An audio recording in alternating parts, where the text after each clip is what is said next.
could see for these last two games we have here, even a half of this kind of adventure and this kind of ambition, I want to feel that we are secure in Champions League positions for next season.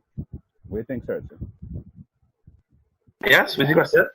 I'm saying that if we are able to show even a percentage of the ambition and the drive and the commitment to playing the football and so on that we saw today, I want to feel that we are actually secure in our third place posting. Yeah, I would want to believe that, but we have to be wary, never complacent. Just like, with these exams and then CXC and keep.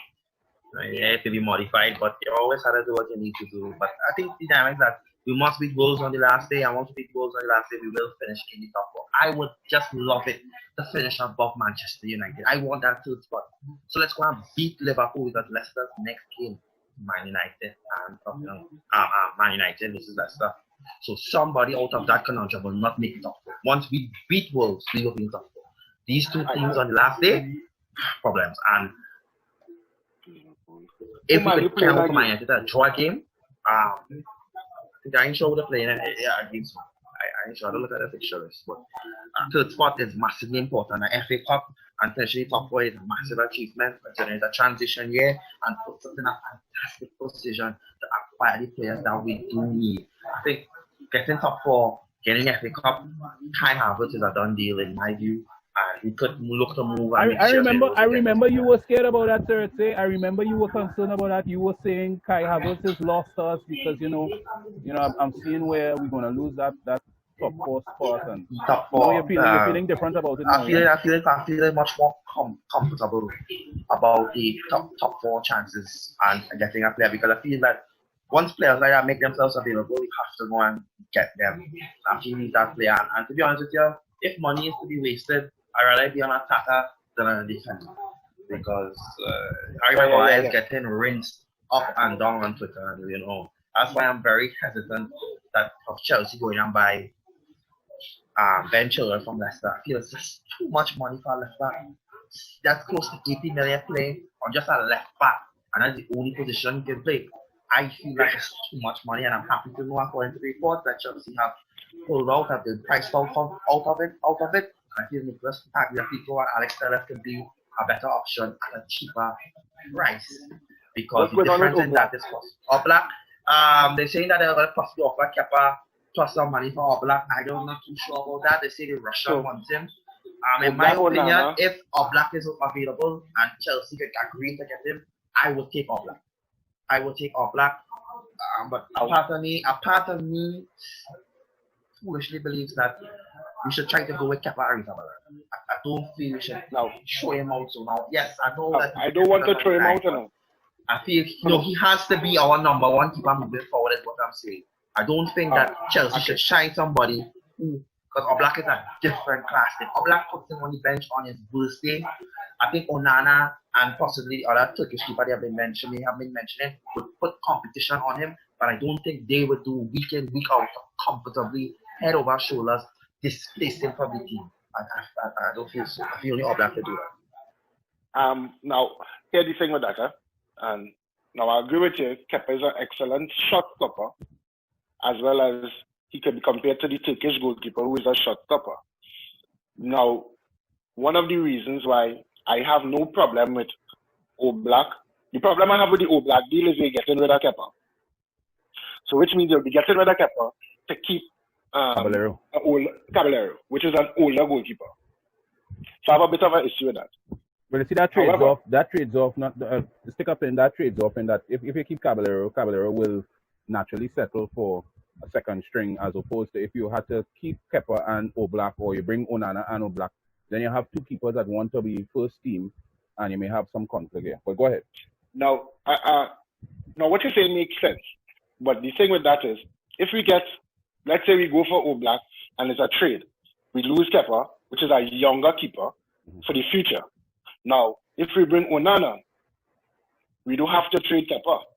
So we bring Onana, we have three keepers with one on his way out.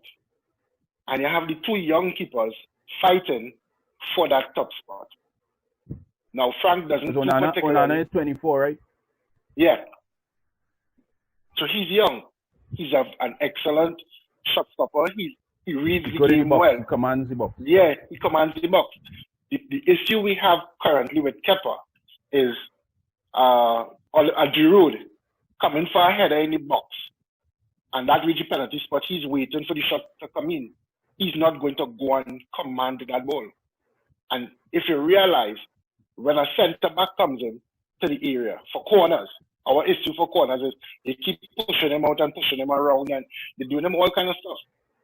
Right? So it is a kind of double-edged sword where, yes, keeping him is nice, but we need somebody who could control that back line as well as command the box. And he doesn't do that too much. Right? I think Sergio said it the last time. He stays on his line like if he's glued there.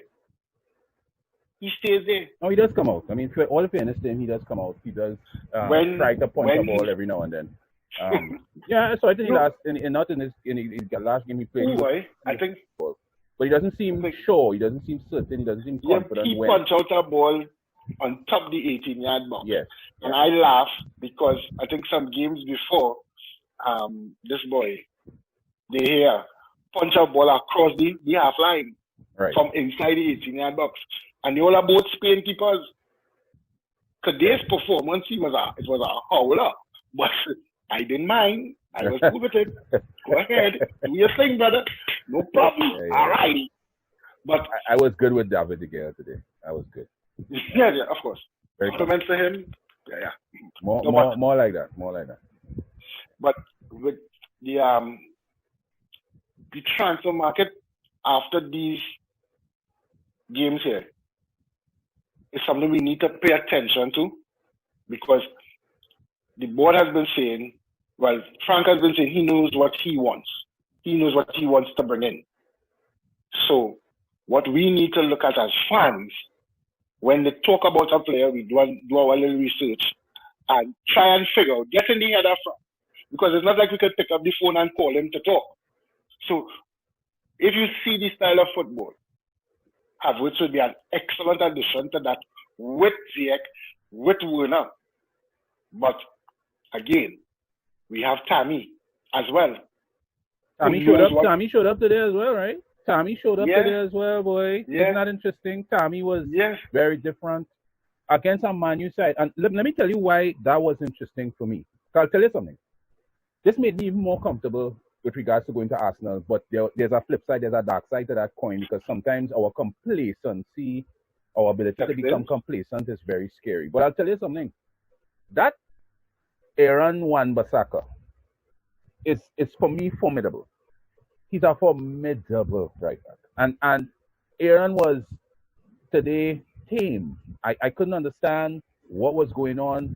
But I'll tell you something, there were a lot of misplaced passes on their part. Pogba, to my mind, overrated. He gave away the ball a lot. A lot of balls were put outside. There was no syncing up at all. I always feel that Chelsea, that,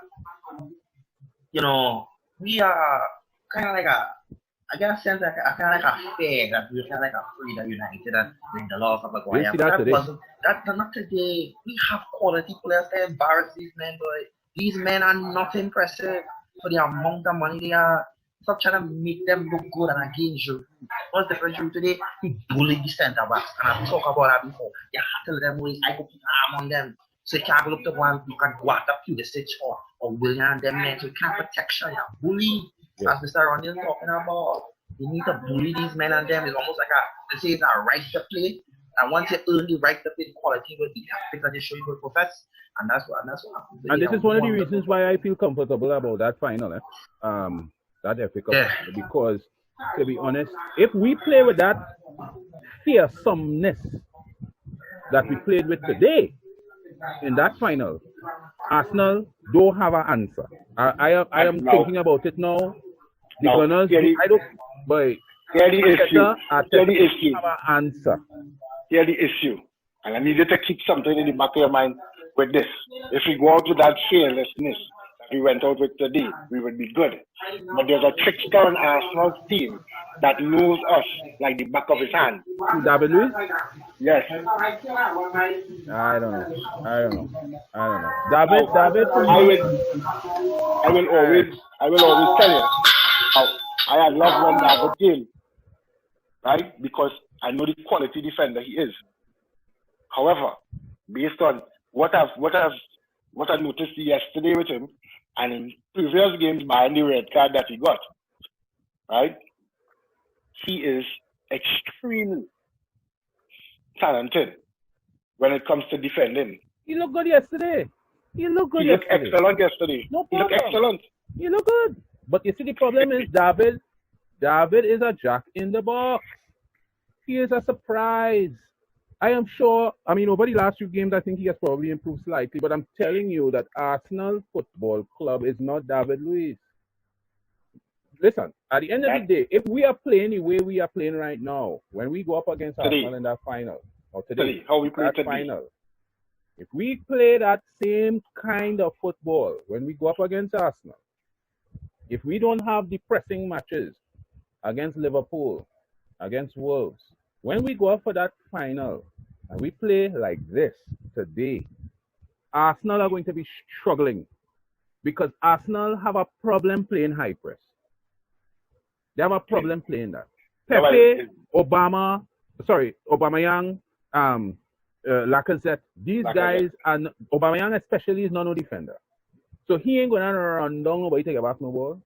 And if you have people like Mount, Kovacic, Pulisic, Giroud, when you have that crew running at you, if let's say, for example, Lampard was to play mad and put Callum out there or Pedro out there in that lineup, in that front three, you're going to have problems. Arsenal will not, David going to foul somebody and get sent off because quick people that interfere with David Luiz.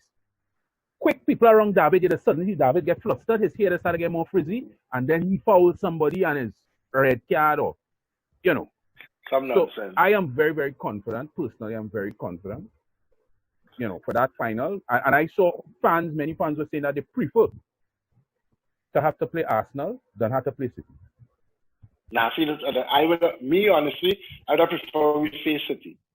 I don't like City. I was glad when I Arsenal beat them because City, to me, they have our number.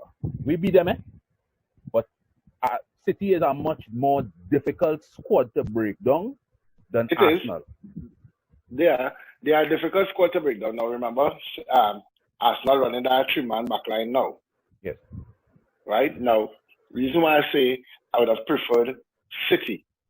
You know exactly what you're going to get from City. You know exactly how to plug the problem. Keep De Bruyne out of the game. Make sure the right back for them in blazing up and down, Kyle Walker. Yes. And keep, what's his name? Ryan Sterling out of the game. That's it.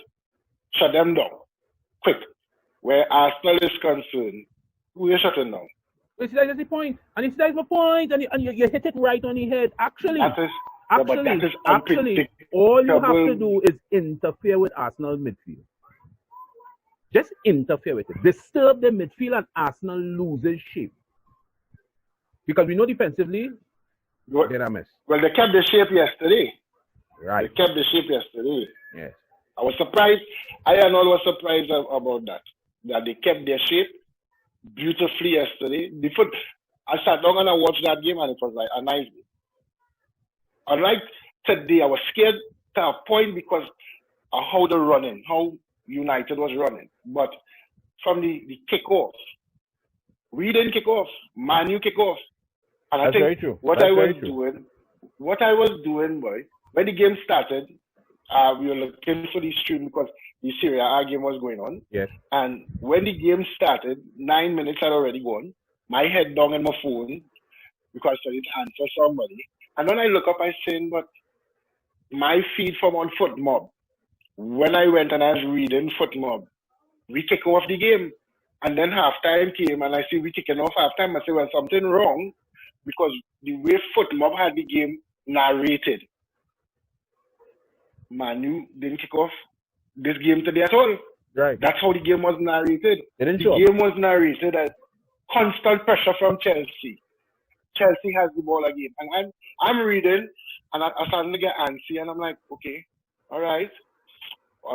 When will the And then shoes you up? sit down and you're watching. Yeah, when are they going to burst my bubble? Because this can't be real. Sit down watching the game like, hey, look this. You know you're seeing passes, and as a quality pass, the ball go, and it's like, all right. Yes. You're on the edge. You're on edge. Yeah. When Maguire had he defending partner, Yeah. I laugh. I got a good laugh. Yeah. Like, yeah, all the damage all yourself. It's not Yeah. Chelsea fault. Yeah. And then coming up to halftime, I said, right, we're going into the half 0-0. I got up and walked to the bathroom. My TV on loud, and I hear goal. Yeah. So imagine my predicament to hold it to come back to see what happened and go back. Like, I said, but they could have tell me they was going to score on the way. I could have hold it until then. Correct. So the unpredictability of the team currently, so I love my team. I love the lineup, everything that he put out today. And it was a pleasant surprise to see them playing how they was playing the first couple of weeks of the season. So no Ross Barkley. It's have a boat that's going out with, they're going to shoot an arrow with fire and burn the boat with Ross Barkley on it. I said No Ross Barkley. How many times have I told you, Forde, get rid of that Ross Barkley? And you know what's the bad part about it? If we had spoken before the Ross Barkley transfer, I was the one walking around with the Ross Barkley, you know. Like the Declan Rice campaign that is going on right now. I have nothing to say about that. You see that? I have nothing to say. Because that is yes, we need a defender commanding, but he's a CDM. Right. He can play defense, but he's a CDM. So you sell David Luiz to buy back David Luiz, or you wicked over. What happened? It have other defenders out there. Yeah. Well, and I mean, look, at the end of the day, what we saw today was indeed something that we want to see more of. And, I mean, we have a game coming up against Liverpool. I guess Frank would have done a lot of resting of players for that. Hopefully, we could see some N'Golo Kante before the season is done. But I think we got a very positive look at what we can experience in the next 3 games. And as a result, I think Chelsea fans are a lot more comfortable with the potential that we have, you know, to close the season with. We have discussed the Kai Havertz, the Timo, and the Ziyech in detail over the last few podcasts or conversations that we've had. And as a result, I don't think we need to go into that again, because at the end of the day, if we are playing the way we played today, minus the deadwood, and we pull in Timo and Ziyech, we can definitely see why we would be able to stay up next season and, in fact, challenge for the league. I think the title could be ours next season very, very easily if we are able to sink these 2 guys. Just the 2 of them. Just Timo and Hakim. Yeah. If we were to sink the 2 of them, definitely we would get in. So what I want to do now, we're going to close off, but what I want to do is to give you guys the opportunity to give me, a little closing comments. I ain't here Seretse in a little while, so maybe Seretse could start off by giving us his closing comments for this segment. Don't underestimate Arsenal. Don't underestimate Liverpool. Underestimate Wolves. Yeah, 3 massive games coming up. Cup finals and all. Let's win 3, close out the season on a high. And this should really give us a booster after COVID.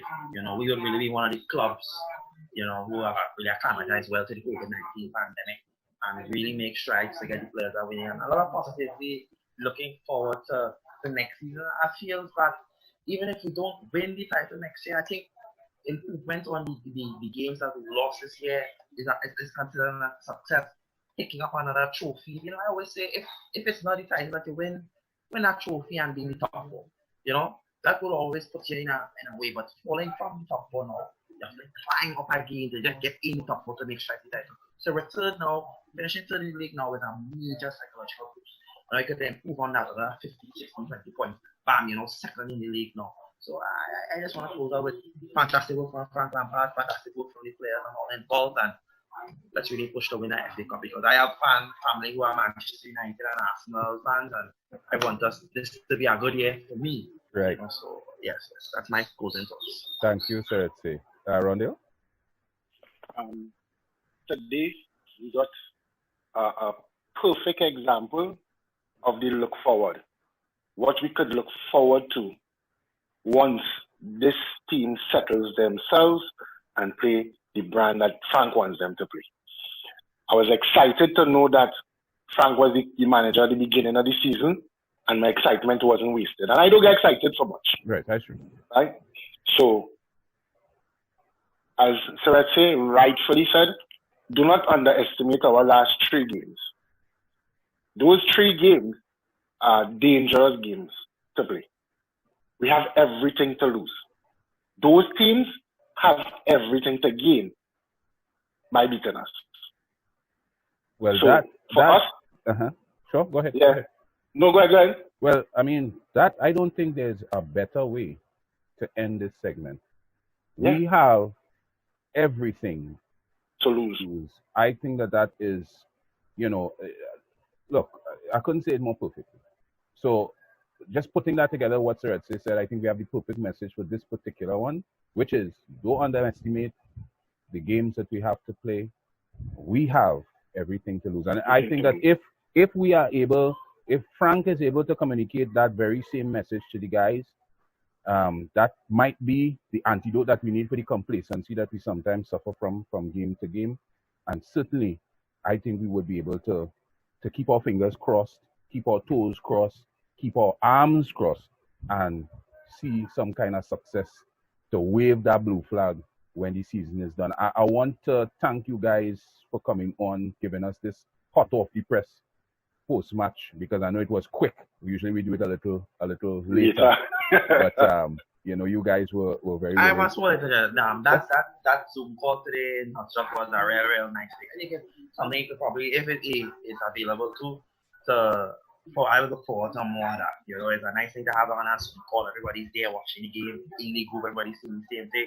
That would be nice. That was a really brilliant idea, Gershon, and you did well with that today. Fantastic. Thank you. I want to give big shout outs to Keon as well, because Keon was there on site, and Keon took that streaming, real in hand, and he did our pre-match, he did the halftime interviews, he did the post-match interviews, which you guys are going to get cuts of, one of our upcoming videos. You'll be able to see it.